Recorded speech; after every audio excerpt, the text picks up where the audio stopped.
এতিয়া মই এটাকৈ ৰিজাল্টৰ ক্ষেত্ৰত আহিব খুজিছোঁ। প্ৰথমতে মই অসম আৰক্ষীৰ ৰিজাল্টৰ বিষয়ে আপোনালোকক জনাব খুজিছোঁ।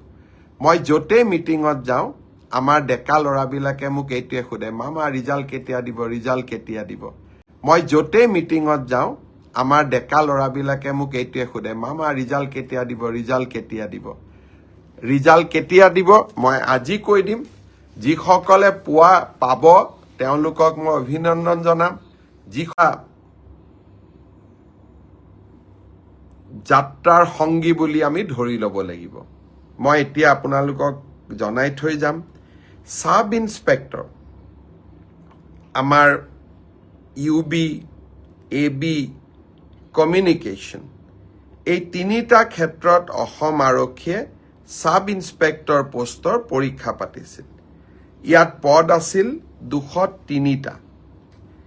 ইয়াৰে ইতিমধ্যে লিখিত পৰীক্ষা হৈ গ'ল আৰু এই লিখিত পৰীক্ষাত যিসকলে উত্তীৰ্ণ হ'ল, যিসকলে কাট অফ নম্বৰ পাবলৈ সক্ষম হ'ল, তেওঁলোকৰ তালিকা 6 মাৰ্চ তাৰিখে আৰক্ষী বিভাগে প্ৰকাশ কৰিব। 6 মাৰ্চ তাৰিখে লিখিত পৰীক্ষাৰ ৰিজাল্ট হোৱাৰ লগে লগে PST আৰু PET আৰম্ভ হ'ব আৰু PST আৰু PETৰ এডমিট কাৰ্ড আপোনালোকে 9 মাৰ্চত ডাউনলোড কৰিব পাৰিব আৰু PST আৰু PET 17 মাৰ্চৰ পৰা আৰম্ভ হ'ব। এয়া হ'ল অসম পুলিচৰ সাব ইন্সপেক্টৰ UB, AB আৰু কমিউনিকেশ্যন ইয়াৰ বাবে যি পৰীক্ষা হৈছিল। ইয়াৰ পিছত আমাৰ এটা ডাঙৰ পৰীক্ষা হৈছিল কনষ্টেবল।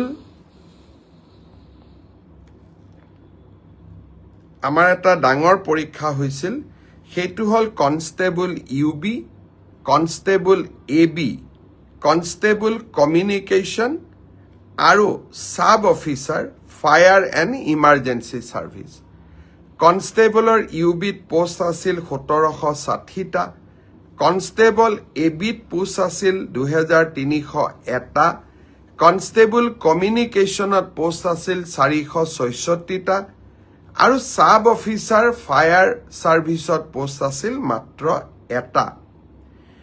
এই গোটেই পৰীক্ষাটোৰ ইতিমধ্যে PST আৰু PET কমপ্লিট হ'ল। এই পৰীক্ষাটোৰ যিসকলে PST, PETত কোন পাছ কৰিলে ইয়াৰে ৰিজাল্ট অসম আৰক্ষীয়ে 12 মাৰ্চ তাৰিখে ঘোষণা কৰিব। অৰ্থাৎ কনষ্টেবল UB, ABৰ পৰীক্ষাৰ প্ৰথম ৰিজাল্ট 12 মাৰ্চ তাৰিখে প্ৰকাশিত হ'ব। ইয়াৰ পিছত আপোনালোকে নিজেও জানে যে এটা লিখিত পৰীক্ষাত আমি অৱতীৰ্ণ হ'ব লাগিব আৰু এই লিখিত পৰীক্ষাটিৰ বাবে যিসকলে কাট অফ মাৰ্ক পাবলৈ সক্ষম হ'ব তেওঁলোকে এডমিট কাৰ্ড 17 মাৰ্চৰ পৰা ডাউনলোড কৰিব পাৰিব আৰু ফাইনেলি AB, UBৰ ৰিটেন টেষ্ট 23 মাৰ্চত অনুষ্ঠিত হ'ব। ইয়াৰ পিছত অসম আৰক্ষীত ড্ৰাইভাৰৰ 667টা পোষ্টৰ বাবে PST আৰু PET অনুষ্ঠিত হৈছিল।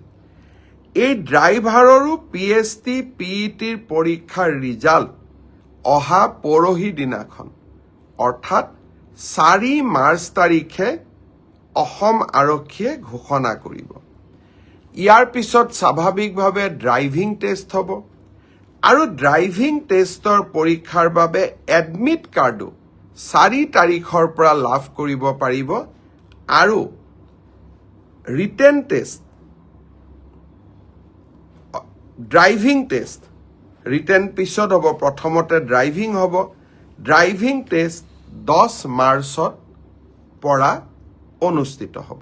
অৰ্থাৎ 4 তাৰিখে PST, PET ৰিজাল্ট দিব, এডমিট কাৰ্ডো 4 তাৰিখে দিব আৰু 10 মাৰ্চৰ পৰা ড্ৰাইভিং টেষ্ট হ'ব আৰু ফাইনেলি ইয়াৰ পিছত এটা লিখিত পৰীক্ষাটো আমি এপিয়াৰ কৰিব লাগিব। এতিয়া মই আহিছোঁ কনষ্টেবল AB CDO অৰ্থাৎ কামাণ্ডো বেটেলিয়ন এই ক্ষেত্ৰত ইয়াত পোষ্ট খুব কম আছিল মাত্ৰ 164টা পোষ্ট আছিল 164 কাৰণ কামাণ্ডো বেটেলিয়ন বিলাক নতুন বেটেলিয়ন ইয়াত ভেকেন্সি অহাৰ এতিয়া প্ৰশ্নটো বহুত কম কামাণ্ডো বেটেলিয়নৰ ৰিজাল্ট আমি আমাৰ কাট অফ মাৰ্কছ যেটো PST আৰু PET যেটো কাট অফ মাৰ্ক তাক আমি 27 মাৰ্চ তাৰিখে ঘোষণা কৰিম অৰ্থাৎ কামাণ্ডো বেটেলিয়নৰ 164 পদৰ বিপৰীতে আমাৰ যি ৰিজাল্ট হ'ব কাট অফ মাৰ্কছ এনাউন্স হ'ব 27 মাৰ্চ তাৰ পিছত এডমিট কাৰ্ড আহিব 1 এপ্ৰিল তাৰিখে আৰু সাইকোমেট্ৰিক টেষ্ট 8 এপ্ৰিলৰ পৰা